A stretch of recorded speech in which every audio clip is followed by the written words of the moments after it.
Some people look at the Chargers roster and see nothing but names buried at the bottom of the depth chart. Remember that mistake. While the spotlight follows the stars, Los Angeles is building a fierce battle for the right to protect Justin Herbert, and one undrafted rookie could completely shake up the pecking order inside. But the board gets even more dangerous from there. An explosive weapon is still available on the market. Rashawn Slater is back with the pressure of a defining season on his shoulders, and another rookie brings the versatility to put veterans on notice. Today, we're finding out who is truly ready to survive these cuts. Subscribe and come behind the scenes with us. Jacob Spomer didn't arrive in Los Angeles with hype, a marketing push, or a roster spot waiting for him. He took the kind of road that separates ordinary players from the ones who learn how to survive. At Liberty High School in California, he earned only honorable mention all-league recognition in 2019. With very little recruiting buzz, he went to Diablo Valley, lost the 2020 season because of the impact of the pandemic, then responded the following year by earning all-conference honors. That response opened the door to Fresno State, and this is where it gets relevant for the Chargers. Spomer started 14 games at left tackle in 2022 and earned honorable mention All-Mountain West honors. He received that same recognition in 2023, although a torn ACL ended his season and limited his return in 2024. A lot of players would have faded away at that point. Spomer came back healthy in 2025, moved to center, and finished as a first-team all-conference selection. This wasn't simply a feel-good comeback story. He made 13 starts, earned a 75.5 overall grade from PFF,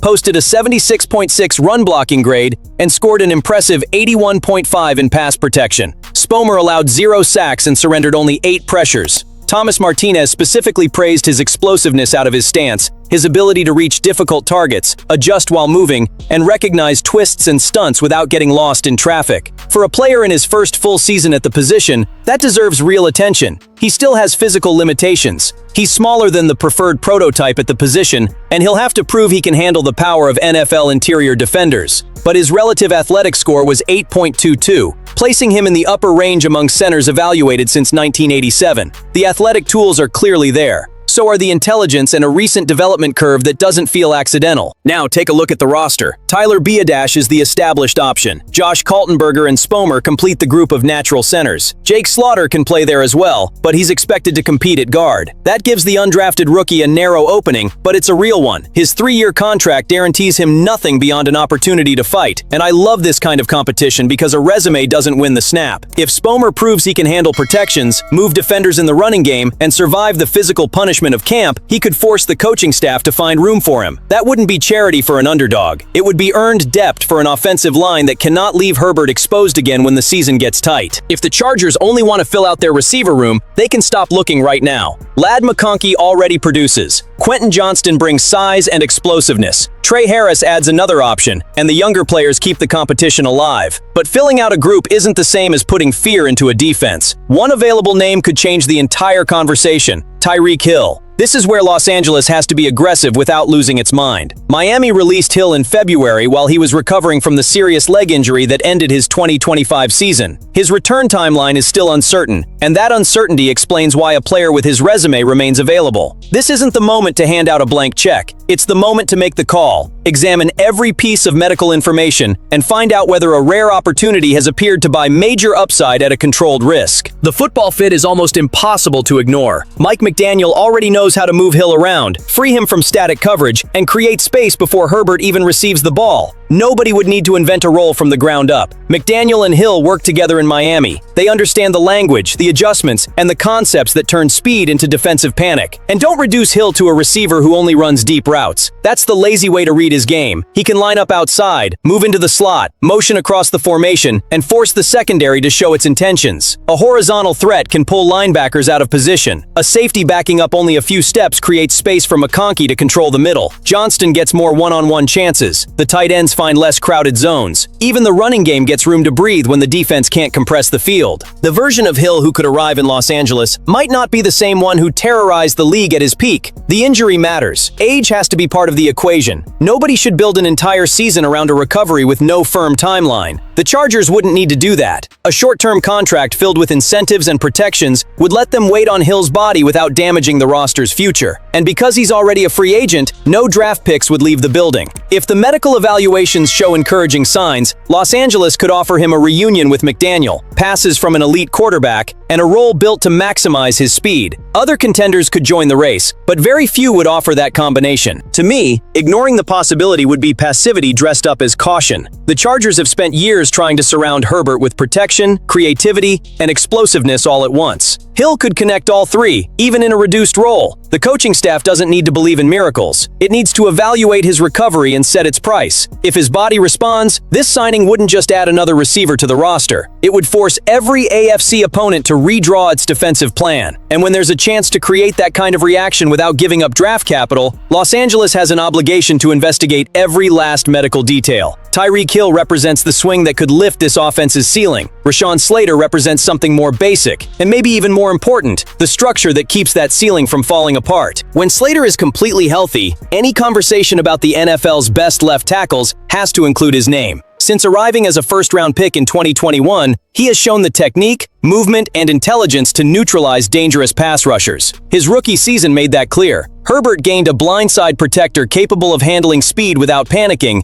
and power without losing his balance. The question was never whether Slater had elite talent. It was whether the Chargers could keep him on the field. Injuries interrupted his rhythm, forced the line to reshuffle, and placed even more pressure on an offense that has spent far too many games trying to survive a collapsing pocket. That's why Slater entering the 2026 training camp healthy isn't merely a nice development. It could change the entire season. The situation around him has improved as well. Joe Alt returns as one of the league's most promising young tackles, while Tyler Biadasz brings experience to the middle. There will still be a battle at guard, but Slater isn't entering this camp surrounded by the same level of instability. He can focus on returning to the dominant standard he has already established. The impact spreads across the entire offense. More time in the pocket gives Herbert a chance to work through the manipulation and vertical concepts in Mike McDaniel's system. Strong blocking creates running lanes for Omari and Hampton and prevents Los Angeles from becoming predictable. When the Chargers control the line of scrimmage, McDaniel gets to decide how he attacks the defense. When they lose there, even the best design turns into a race against the clock. I'm not buying the idea that 2026 is simply another year for Slater to prove his individual value.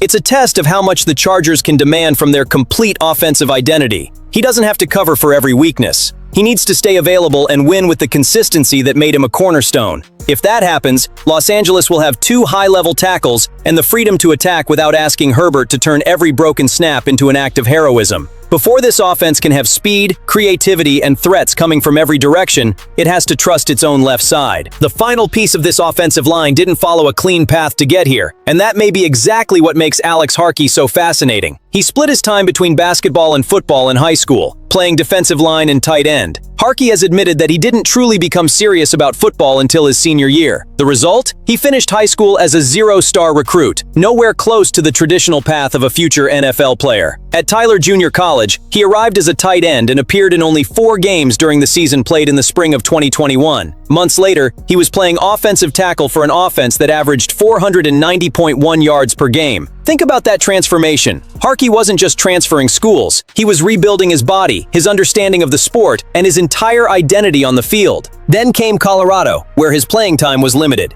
He worked at guard and appeared mostly on special teams. His opportunity also took time to arrive at Texas State. It wasn't until 2024 that he started 12 games and earned third-team All-Sun Belt honors. That performance carried him to the biggest test of his career, Oregon. Against stronger competition, Harkey started 14 games at right tackle and contributed to one of the most productive offenses in college football. He played 735 snaps in 2025, gave up 16 pressures, and allowed 0 sacks. His 65.3 overall grade from PFF doesn't shout dominance, but his 74.4 pass blocking grade shows where there is something worth developing.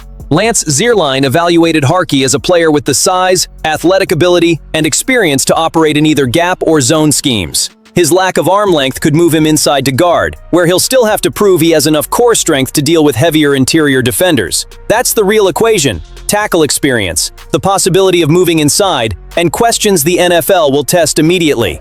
The Chargers saw enough value to draft him in the 6th round with the 206th pick in the 2026 NFL Draft. He was one of 4 offensive linemen in the class, and that sends a bold message from the front office. Nobody in that unit should look at the depth chart like protected territory. Harkey signed a 4-year contract and arrives without the pressure of having to start immediately. That could work in his favor. The coaching staff will have the freedom to identify his best fit, test how he handles the bull rush, and decide whether his versatility deserves one of the final roster spots. As a reserve, he could offer emergency coverage at multiple positions. If he improves his hands and holds up physically inside, there may even be starting potential down the road. I don't want Los Angeles looking at a 6th-round pick and accepting decorative depth. Herbert needs backups who can step onto the field without destroying the offensive plan. Harkey battled through anonymity, position changes, transfers, and elite competition to reach this point. Now comes the hardest cut of all, turning adaptability into professional trust. Bolt Nation, finish this sentence in the comments. Alex Harkey earns a roster spot if he proves he can. I want to know which trait you would demand from this rookie first. This roster won't be defined only by the players featured in promotional campaigns. It will be defined by the courage to explore an opportunity like Tyreek Hill, the ability to keep Rashawn Slater on the field, and the development of players like Jacob Spomer and Alex Harkey when nobody is watching. That's the standard in Los Angeles. Protect Herbert with dependable starters, prepared backups, and the aggression to attack the market when an opening appears. Potential alone has already cost us far too much time. Every roster spot needs to deliver results now. If you want to follow this battle without lukewarm takes or ready-made excuses, hit the like button, subscribe, and turn on notifications. The season begins with these decisions.